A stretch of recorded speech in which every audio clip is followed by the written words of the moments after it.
లాస్ట్కి ఇంక అంతా అయిపోయిన తర్వాత నామినేషన్లు అయిపోయి తర్వాత నామినేషన్లు విత్డ్రా కూడా అయిపోయిన తర్వాత చివరికి ఫైనల్ చేసింది ఈసీ.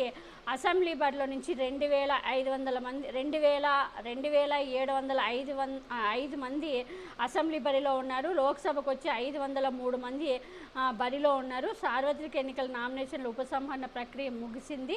ఈ నెల 18 నుంచి 25వ తేదీ వరకు అభ్యర్థులు నామినేషన్లు వేగి ఉపసంహరణ గడువు సోమవారంతో ముగిసింది.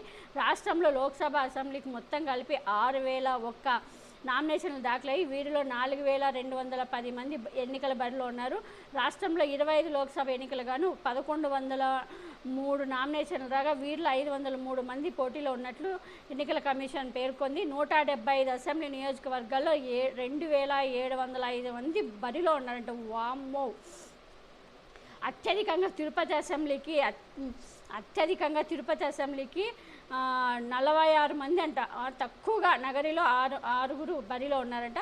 కుప్పంలో చంద్రబాబు నాయుడుతో సహా 13 మంది పోటీలో ఉండగా పులివెందుల్లో జగన్తో సహా 27 మంది పోటీలో నిలిచారు. నారా లోకేష్ పోటీ చేస్తున్న మంగళగిరిలో 40 మంది పోటీ చేస్తున్నారంట. జనసేన పార్టీ గ్లాసు గుర్తు ప్రీ సింబల్ కావడంతో ఎన్నికల కమిషన్ కొన్ని చోట్ల స్వతంత్ర అభ్యర్థులకు కూడా కేటాయించింది. పొత్తులో భాగంగా జనసేన 21 అసెంబ్లీ స్థానాలకు గాను 2 లోక్సభ స్థానాల్లో పోటీ చేస్తుంది. మిగిలిన చోట ఆ పార్టీకి అభ్యర్థులను నిలవలేదు. దీంతో ఆ పార్టీ గుర్తు స్వతంత్ర అభ్యర్థులకు కేటాయించడంతో టీడీపీ, జనసేన, బీజేపీ కూటమిలో ఆందోళన నెలకొంది.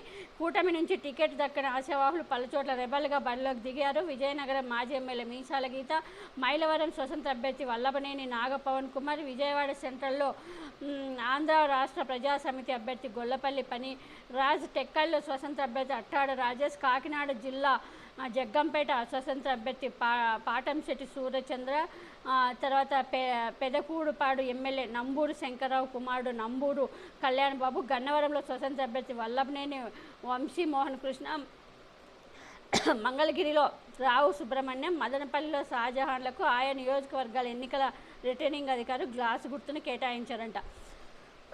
అదేవిధంగా అనకాపల్లి పార్లమెంట్ అభ్యర్థి బరిలో ఉన్న దళిత బహుజన పార్టీకి చెందిన వి కృష్ణ స్వరూప్ కూడా గ్లాసు గుర్తు ఎన్నికల అధికారి కేటాయించారు. స్వతంత్ర అభ్యర్థులతో పాటు కూటమి అభ్యర్థులకు కూడా గాజు గ్లాసు గుర్తు కేటాయించడంలో కూటమిలో గుబులు పట్టుకుంది. సో మొత్తానికైతే అసెంబ్లీ బరిలో 2,705 మంది, లోక్సభకి 503 మంది పోటీ చేస్తున్నారన్నమాట.